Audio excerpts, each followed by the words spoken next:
we're going to run a few tests on you to get a diagnosis. So the first test that we do is the upper GI endoscopy. So after they put you to sleep, they have this small tube that goes down your esophagus, and it's got a little camera on the end.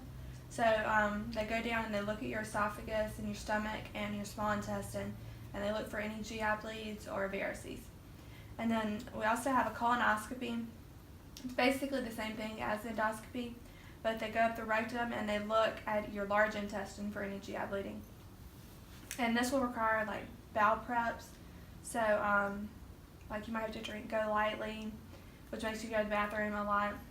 And then enemas also, they use also enemas to help clean out your colon. And then we have the CT angiography, and this is where they insert dye into your veins, and then they use a CT scan to look for any varices or bleeding. And then they have this catheter angiography, which is similar to the CT angiography, but it uses the catheter that's inserted into, and it inserts into the artery, and they guide it up to the area where they're examining, and then they put the dye out there, and they use x-rays to take pictures instead of the CT scan. So the fecal occult blood test, they use this to test for any blood that's in your stool. So they take a stool sample and run it through tests to see if there's any blood in your stool.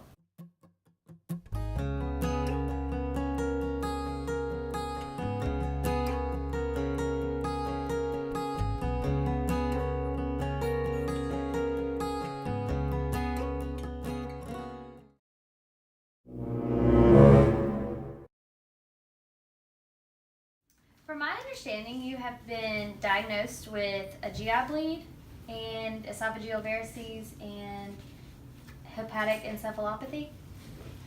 Yes. Okay. Do you know what those are, or do No. you? Okay. So I'll explain them. it to me. Yes. Okay. So first, like a GI bleed, that's from your gastrointestinal tract, and here's a picture.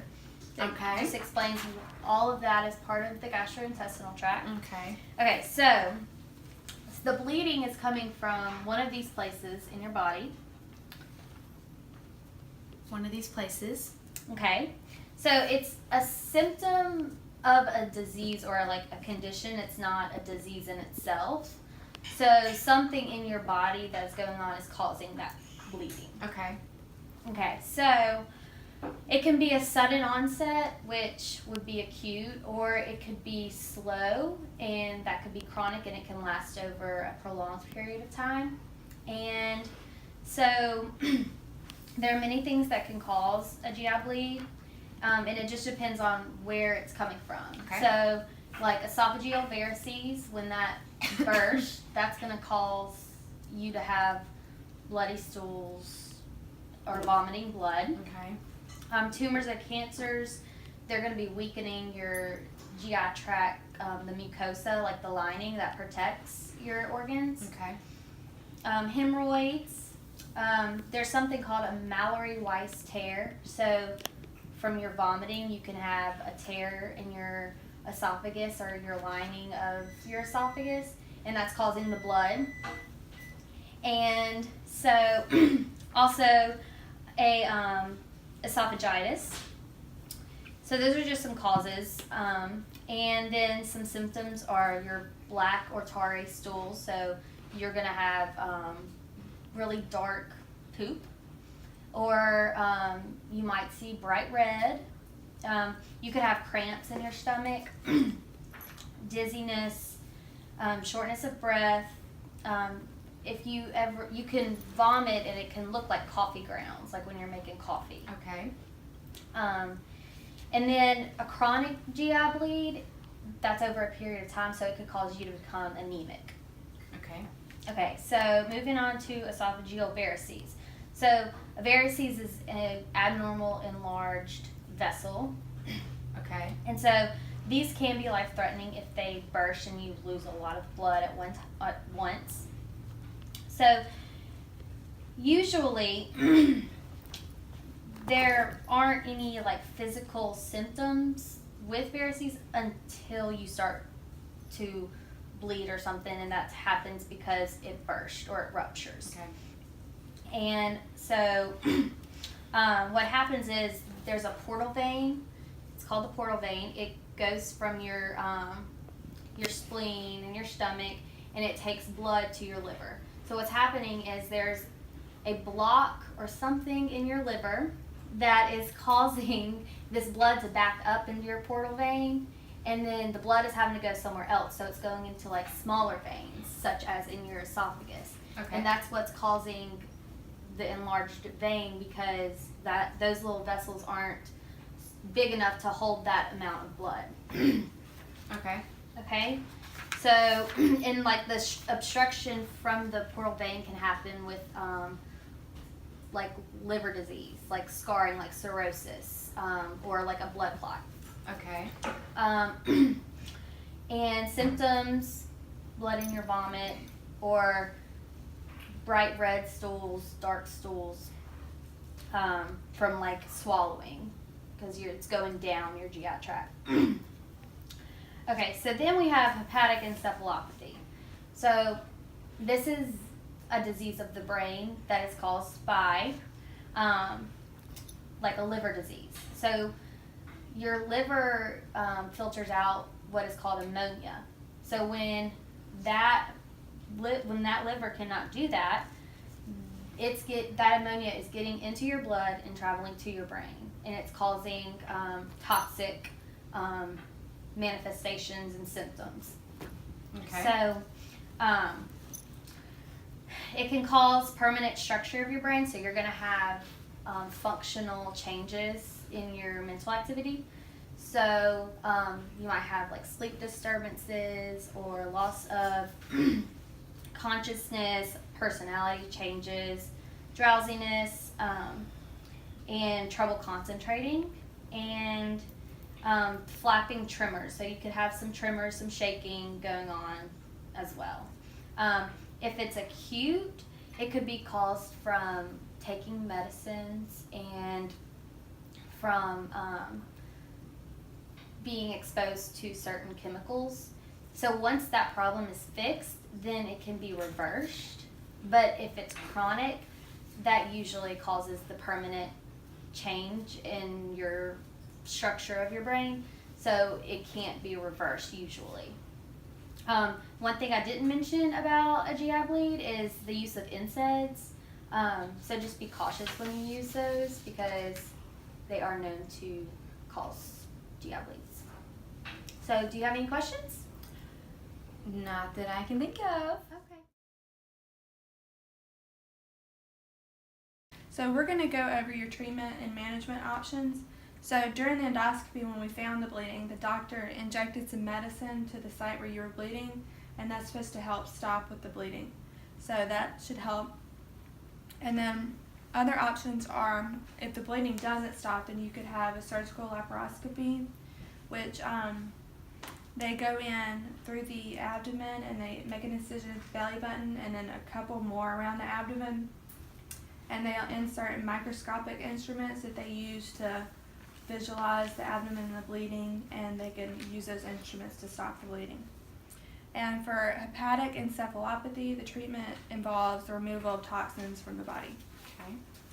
So the medications that the doctor will put you on for your GI bleed, he'll put you on proton pump inhibitor, which decreases acid in the body, and the acid causes GI bleeds, so that should help the GI bleed.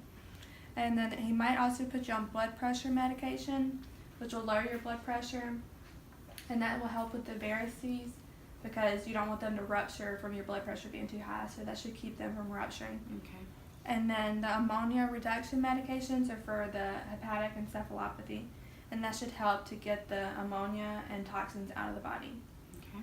And then he'll also put you on antibiotics for the encephalopathy, which should help with the bacteria and all that. Okay.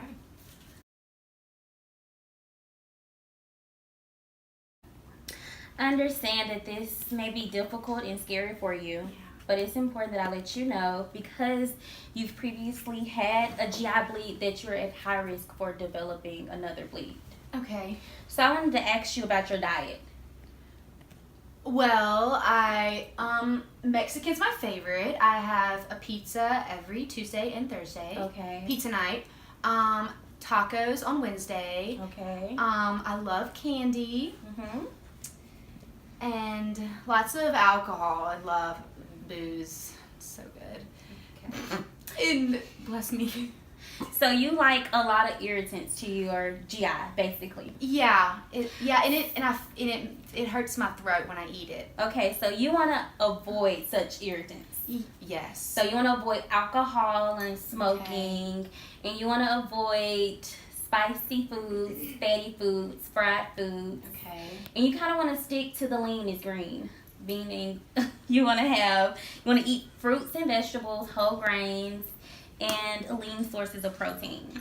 Okay. Also, you want to avoid over-the-counter like medications such as aspirins and NSAIDs Okay. because the chemicals in there can actually cause GI bleeding. Okay. You want to just stick to the medications that the healthcare provider prescribed for you. Okay.